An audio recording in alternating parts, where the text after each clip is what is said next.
Jordan from Pianote. We are taking a look at one of my favorite Christmas carols. Today we're looking at We Three Kings, and we're going to learn a very simple version at the beginning, and then we're going to look at some ways that we can make it a little bit more personal to you. Some of the cool choices that you can use to improvise with it or expand some of the chords and colors. I actually think Christmas carols are probably the best type of song to work on this sort of stuff with, because they're really, really simple. They're really focused on the melody, and they don't tend to deviate that much from their key signature. So this is actually a really, really great opportunity to explore your own creativity with some well-known songs. So we're going to be looking at Christmas carols all month here. So We Three Kings. I do have some simple sheet music for all you Pianote members out there. If you want to download it, it's available just below the video here. I'll also say, right before I forget, that if anyone has questions, please submit them. Just the Ask a Question button is right under that video, and I'll answer them during this lesson here. So we're taking a look at We Three Kings, and if you look at the sheet music or just look at my hands, you can see that the song is written in the key of E minor. So it's got that minor key sound, and you can hear that right away in the melody. This little part here. So it's got that minor third sound rather than the major third, which is evidenced by having that G note rather than the G sharp. So I'm just going to play a really, really simple version that we've got that sheet music written out for you. One other thing that I want to direct you to is the fact that this song's actually in 3/4 time. So when we're playing, rather than counting 1, 2, 3, 4, 1, 2, 3, we're counting 1, 2, 3, 1, 2, 3, 1, 2, 3. So it goes like this. It goes 1, 2, 3, 1, 2, 3. Oh, sorry. 1, 2, 3, 1, 2, 3, 1, 2. Right? So there's a little bit of a different pulse. We're going to look at how that sounds with the metronome here, which I highly recommend you use yourself when you're learning this song, because it'll make things a lot easier, and it's also a great opportunity for you to work with that 3/4 time signature, which, if you're a new player, might be kind of a new ground for you, or even if you're an experienced player, it's always nice to reacquaint yourself with something that's not in 4/4 time. So I'll play through the first little passage here. There's kind of two parts to this song, and I'm going to play through the minor key part, and then we're going to look at the major key part. So I'm at 80 BPM with my metronome. You can follow along at this pace, or you can turn your tempo down if you find this too fast. So 1, 2, 3, here we go.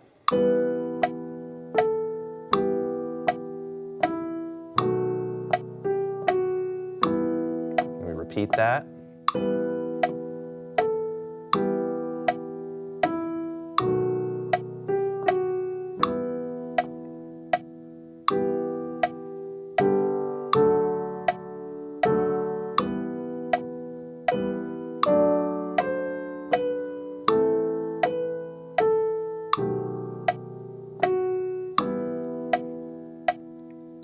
Okay, so we're just going to stop there, because the next part, it kind of changes direction a little bit.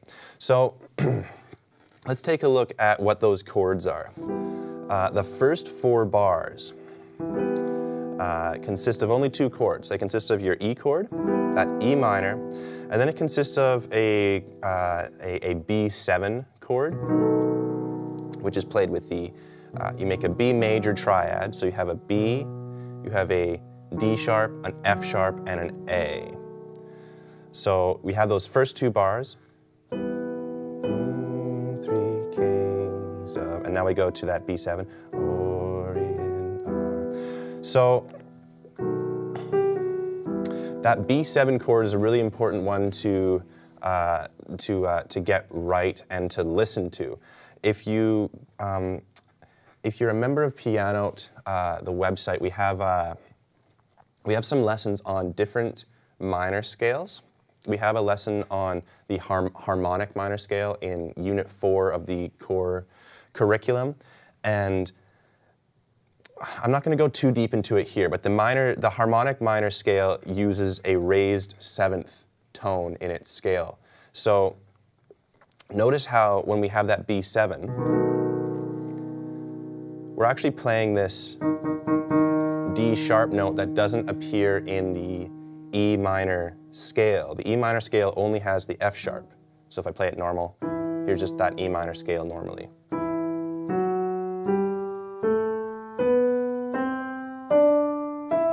Okay, so we have that regular D note. But the harmonic minor scale sounds like this. It sounds.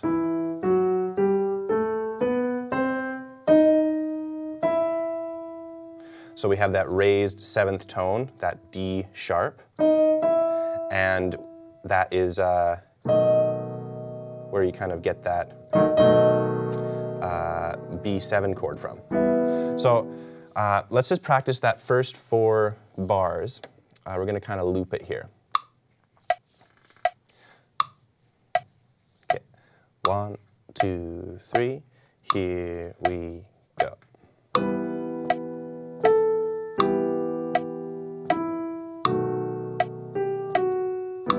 going to repeat that. And the B7.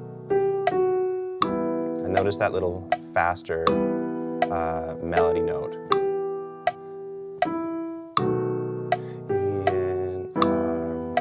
One more time.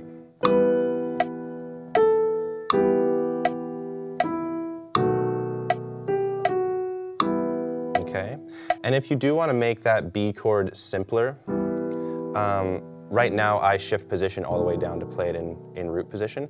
But if you want to just make it really, really simple, you can just take your bottom 2 notes of your E minor triad. So we got that E, G, and B, and you can just shift them down to play D sharp, F sharp, and B. So that sounds totally fine.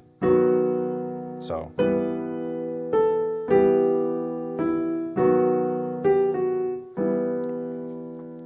Okay, so that's sort of up to you. That's one beautiful thing about Christmas carols, is they're very scalable as far as their difficulty. Their melodies are so distinctive that you can just play. You don't even need your left hand. You know, we all know what that is without the chords entirely. So, or you can make it all kind of fancy.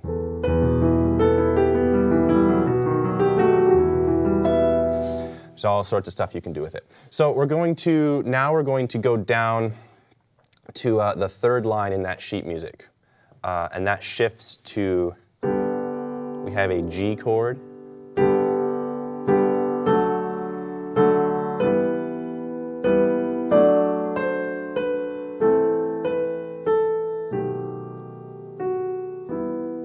Okay, so that starts off on G. And then we move to D,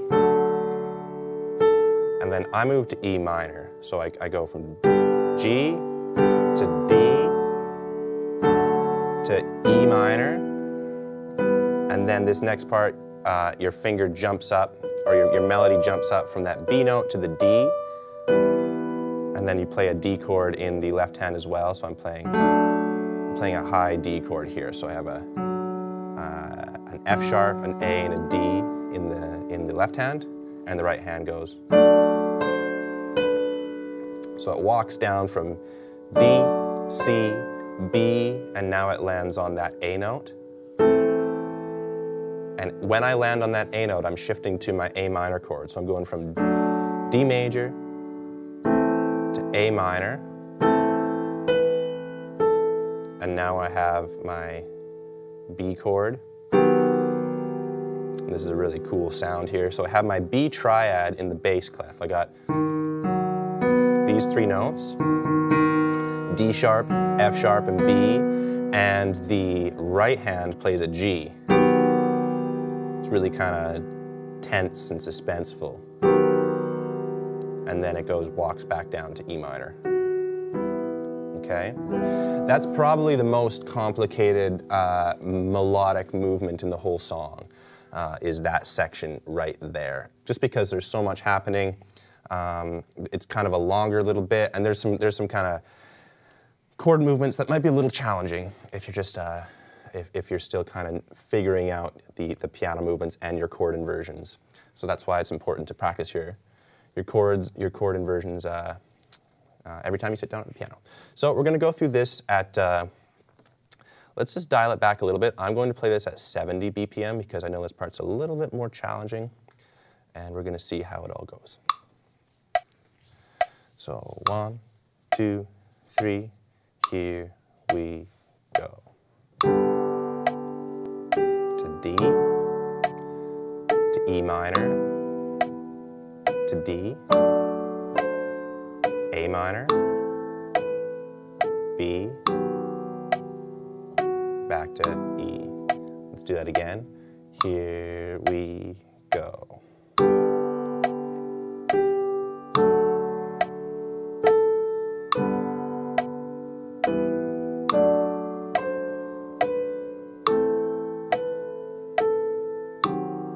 Sorry. Let's do that one more time. Here we go.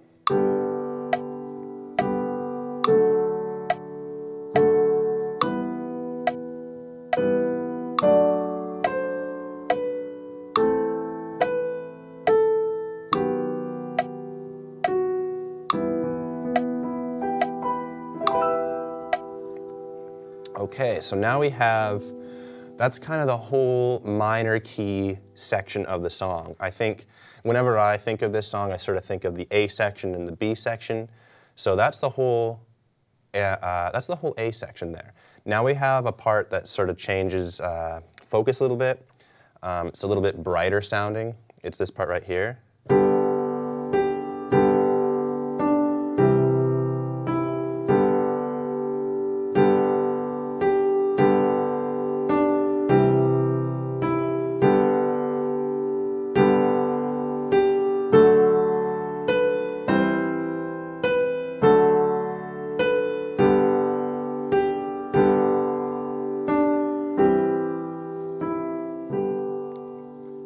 So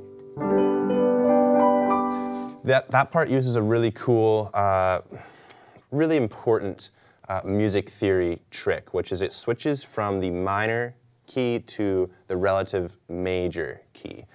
And if you don't know what I'm talking about, again, we do have some more lessons on that kind of subject in the foundation series, or just send me an email and I can explain it a little bit. But here's the gist. So this song starts off in the key of E minor, and remember we have that F sharp note.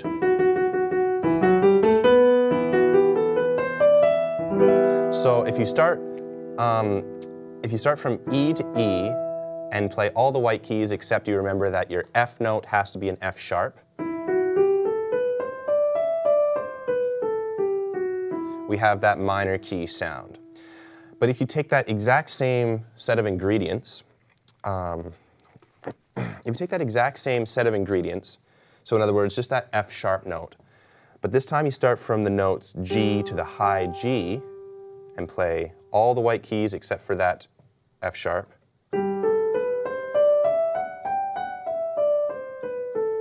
You have a major scale. So that's where the relationship between E minor and G major comes from. They have the same key signature. So that's why at bar 21 in our piece of music here, in bar 18, I guess it would be, is when it starts. That's why the song goes to G major, because it's the, whoever wrote We Three Kings way back in the day wanted to make that part a little brighter sounding, so they chose to play a G chord.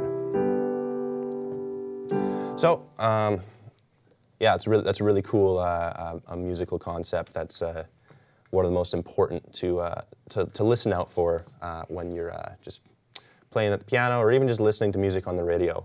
It's the oldest trick in the book. So now we're going to go through this part at 70 BPM.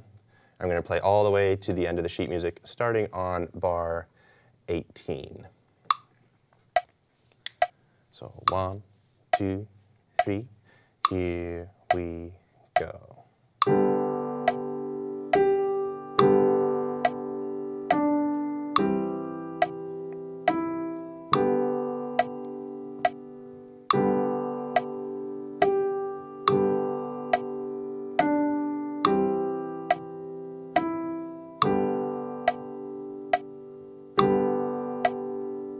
To D, then C, back to D, to G,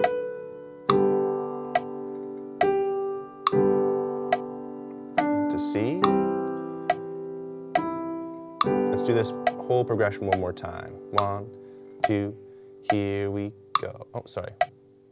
Okay, 1, 2, 3, here we go again.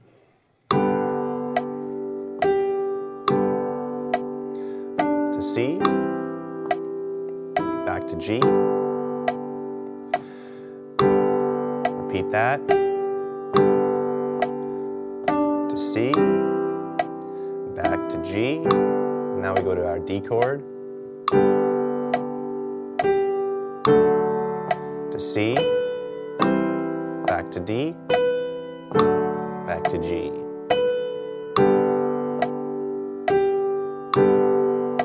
C.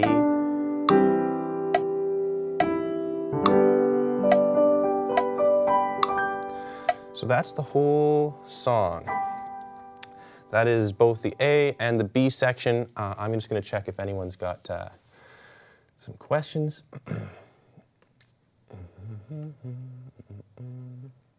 Or if we're all good so far.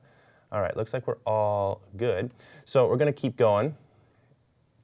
We're going to play this now from top to bottom in this simplified form, and then we're going to look at a couple ways that we can make this a little more interesting to play. So we're starting at 70 BPM. We're going from the very top. 1, 2, 3. Here we go.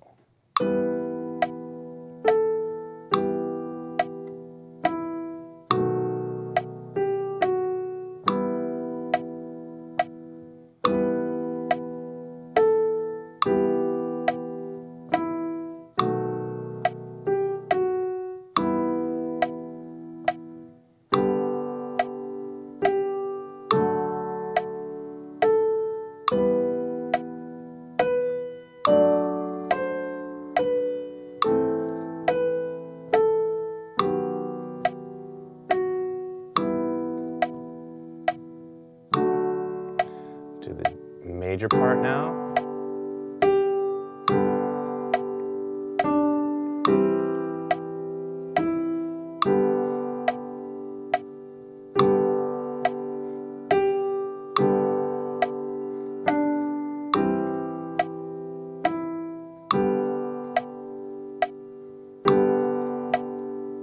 To D.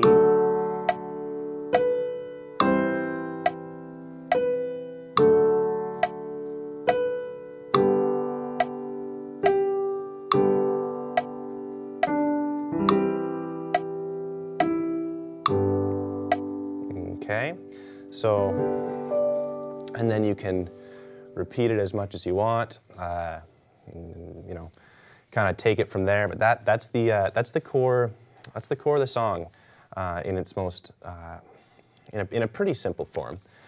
So there's a few ways that you could practice this sort of thing if you are very, very new.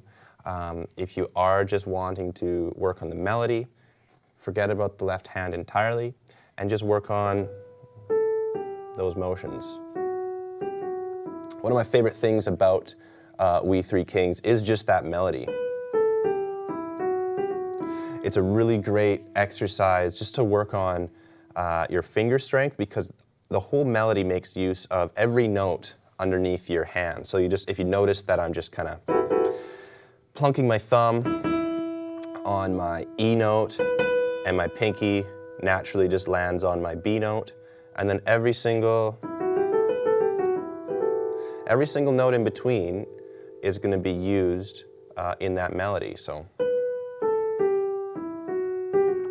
it's also a really great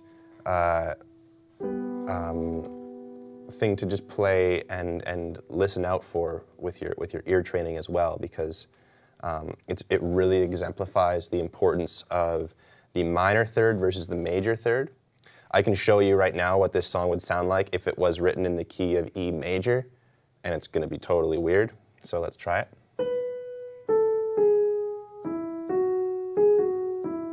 Totally different thing. Here it is in the original form.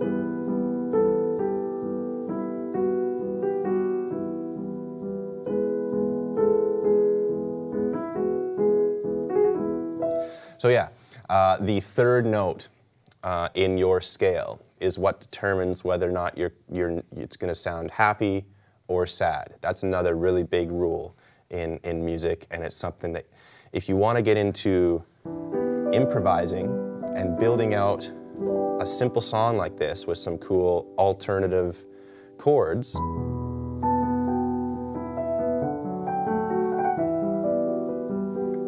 you have to know, you have to bear in mind always what is the third note in your key.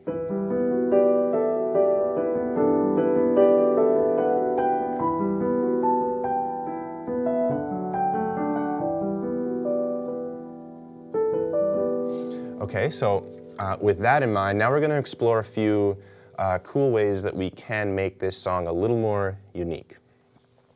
So one of my favorite things to do, if I were to just sit down and kind of look at the ingredients of a song as well known as We Three Kings, is I'd sit down, I'd bear in mind what the melody is, and then I would try to develop some sort of either rhythmic part in the left hand to help propel the song forward. And that could be something really, really simple. That could be open fifths. So here I am just playing my E and my B note in my left hand. And it kind of gives this, this cushioning underneath for you to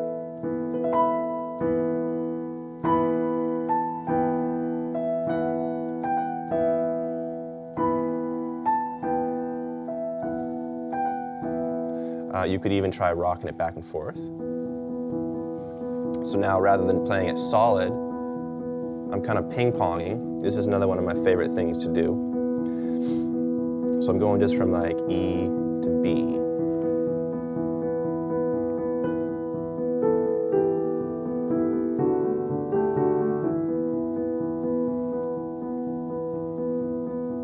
That's just moving back and forth with open fifths. So all I'm doing is moving from my open fifth starting in E minor, and then I move down to a D major chord. So I just move this all down one neighboring step.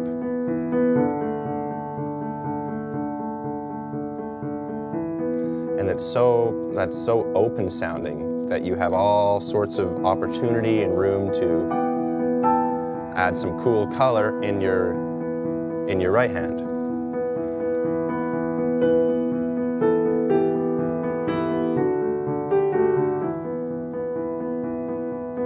So you can experiment with the melody that way.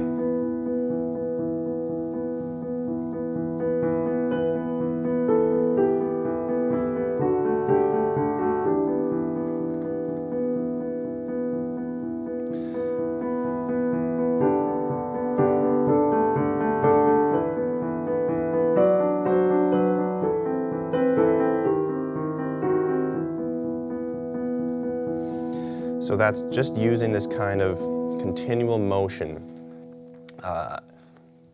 Basically, that's all about your pinky finger and your thumb in the left hand there. And there's a few ways you can kind of develop your sort of path to practicing that sort of thing and getting really comfortable with it. So I'm just going to play that again. And like the first little bit is pretty simple, right? Because you're just chopping from your straight open fifth B, or sorry, your open fifth E to your open fifth G. So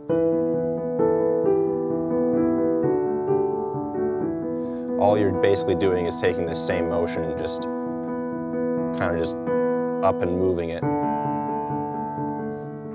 And you're kind of just you're moving your claw around, and it's just sort of walking around with your pinky and thumb.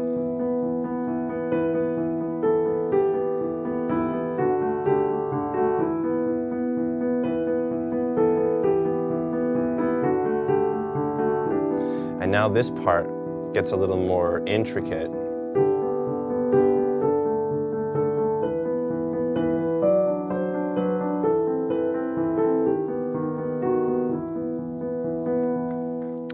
But if you look back at the sheet music that we have here, you can see it's actually not quite as complicated as you think.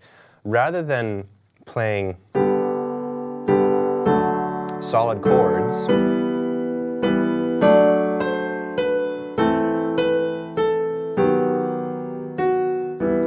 I'm just keeping that same hand motion, but this time I'm reflecting those chord changes. So I'm still like, I'm going in that little G chord at the beginning there. I'm just playing the bottom notes, the bottom and top notes of that chord. So I'm forgetting about that G note, and I'm just kind of keeping this same rocking motion. And then this next jump, so that's still that D chord, but again, I'm just removing the middle note in the chord and playing the two bookend notes. I'm playing the bottom one and the top one. And then I move to that A minor chord.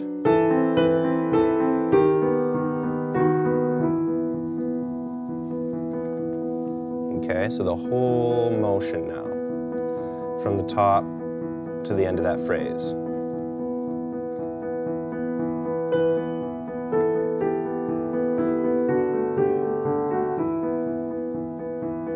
Again.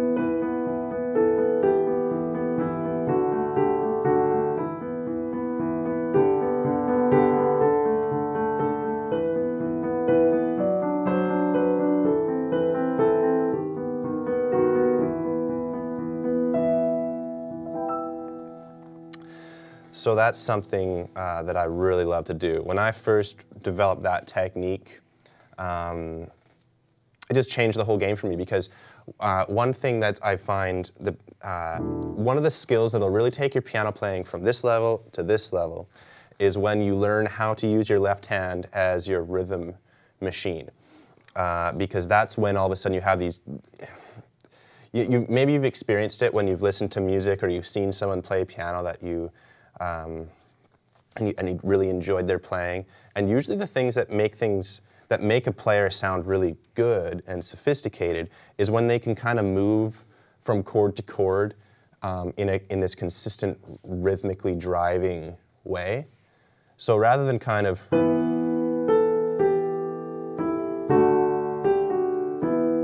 that's totally fine and on time, and it's a great first step that you need to take. But when you learn how to flow from chord to chord,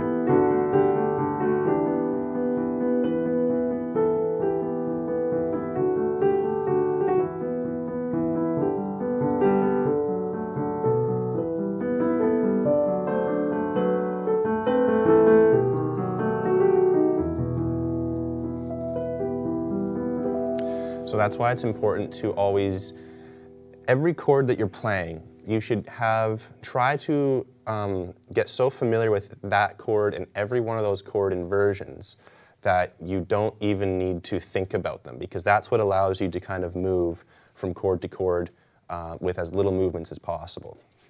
So we're going to keep going here. We're going to go to that sort of major section.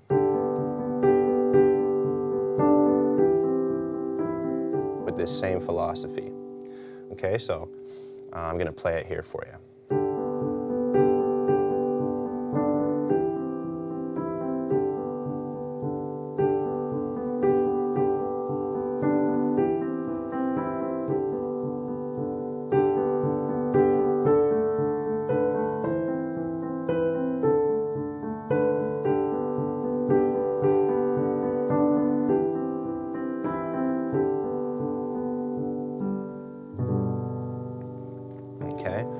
So practice that at home.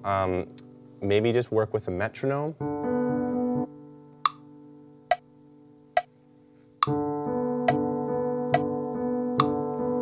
Okay.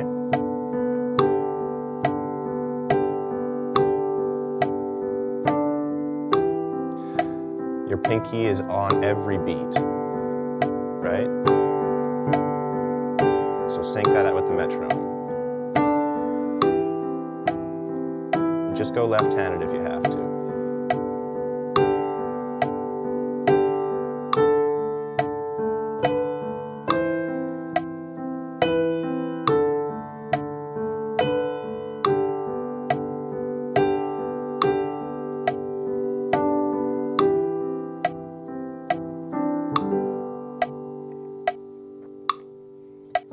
Oops. That's enough out of that. Yeah. So We Three Kings is We Three Kings is probably one of my favorite songs just for this purpose. There's a few other like traditional Christmas carols that we're going to take a look at later on in this month. I find the traditional ones to be really rewarding and very flexible as far as how you can adapt and shift with them. You have, you got, because you have really distinctive melodies,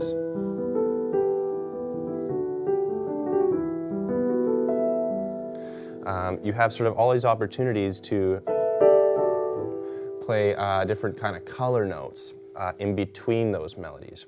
And when I'm saying color notes, I'm sort of, it's just the way I picture notes that exist outside of the basic triad version of your chords and the basic melody that you're playing. So, and generally speaking, if you keep within the key, so if you keep remembering that we are always in the key of E minor here, so all your white notes are kind of fair game, except for that F. Don't play the F note, because that'll always sound kind of funky.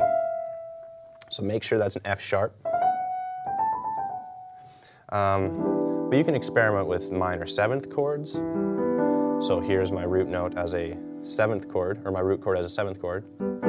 E minor 7 with that D on top.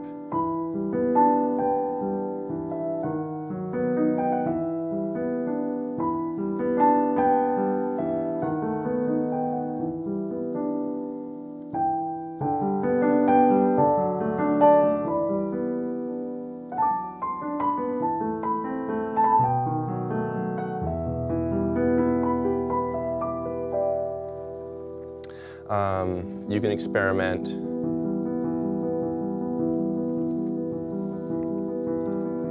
by playing a little arpeggio like this. So I'm playing all my notes of my chord. 1, 2, 3, 1, 2, 3.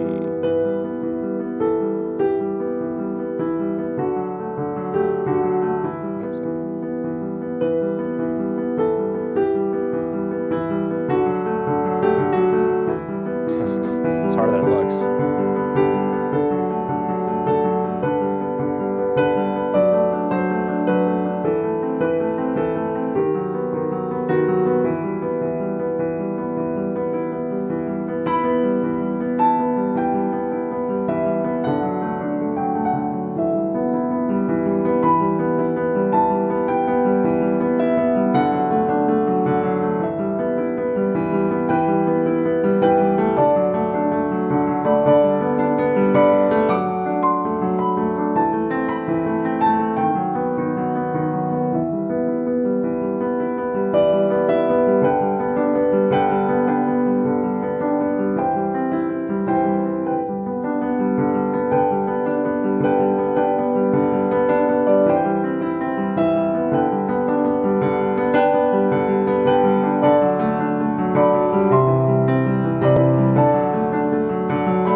So I really encourage you to just experiment with a Christmas carol that you like. Try experimenting with We Three Kings. A few other ones that are really great to do are Silent Night, Oh Holy Night, even Carol of the Bells. There's all sorts that are really, really effective to use as a launch point for your own creativity. And it'll teach you the importance of honoring the melody, but also recognizing that there's all sorts of opportunity to kind of deviate and put another spin on that melody. I mean, after all, like these songs are, I mean, I don't know, hundreds and hundreds of years old. So you can take it for a new test drive if you want to. Let's, I'm just going to check one more time if we got any other questions.